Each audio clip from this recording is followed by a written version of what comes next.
State governors and leaders are urging the Biden administration to put forward a new inflation relief plan as the U.S. poverty rate rises. Residents in many states and cities will see savings at gas stations and grocery stores soon as new legislation is signed to law.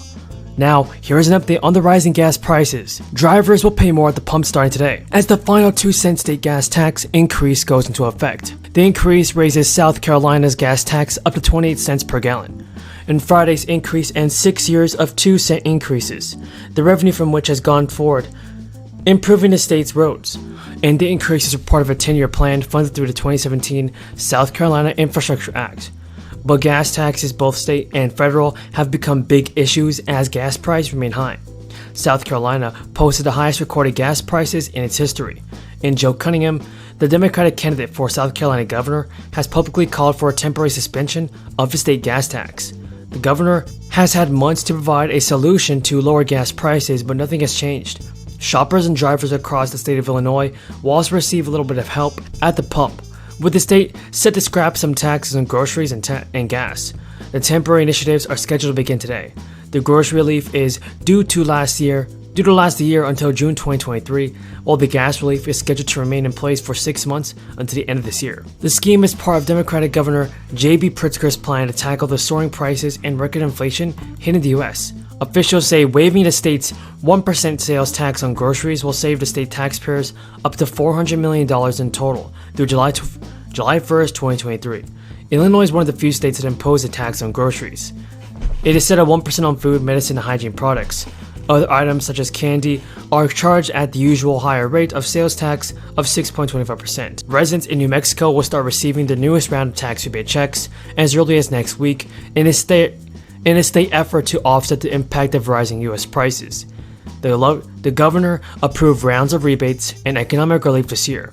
According to the New Mexico Taxation and Revenue Department, state residents have received stimulus payments in May and June, but this new round will be different from those that came before, and the tax rebates are subject to a certain income threshold.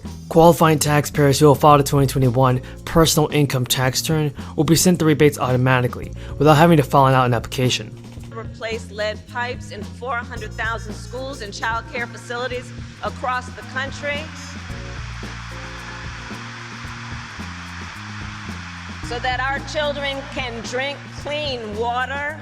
It will electrify our nation's school buses so children can have clean air to breathe. It will make high-speed internet accessible and affordable to every American household, and this will happen because of your support and your leadership. Thank you, NEA.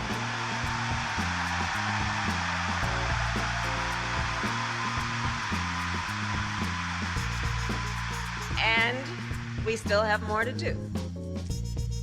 And we have so much to do together. NEA, you are extraordinarily effective as a group advocate for change, which is why we know that you have been able to see the success you have achieved. And it is no surprise why, because we know unions know how to organize.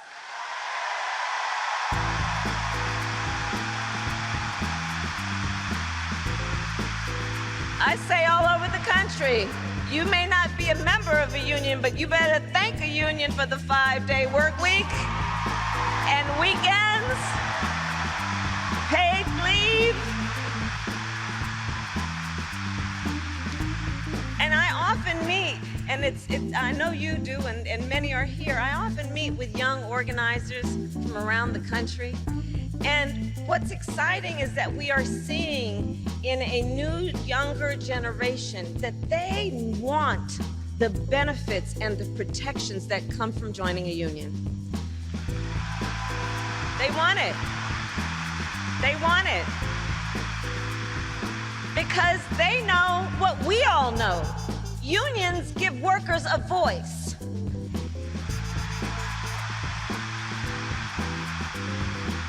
And so this is an historic moment, I think, for the labor movement. Today, unions have their highest approval rating since 1965.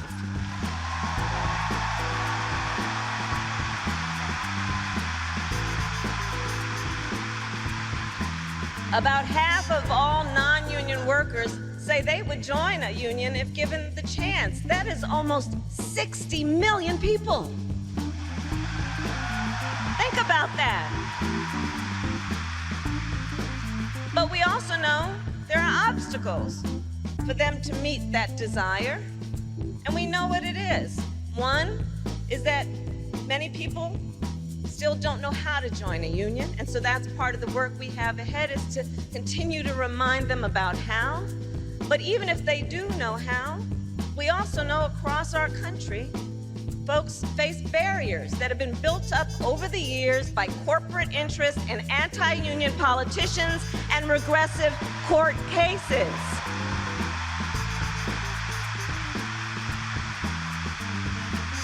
I fought many of those cases when I was Attorney General of California, so we know the obstacles are there.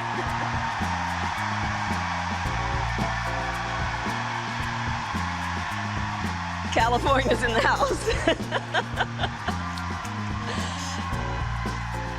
And so our administration, together with you, we're all doing a lot to tear down those barriers, and I'll tell you, I'm very proud to lead the White House Task Force on Worker Organizing and Empowerment, along with my good friend, our good friend, Secretary Marty Walsh.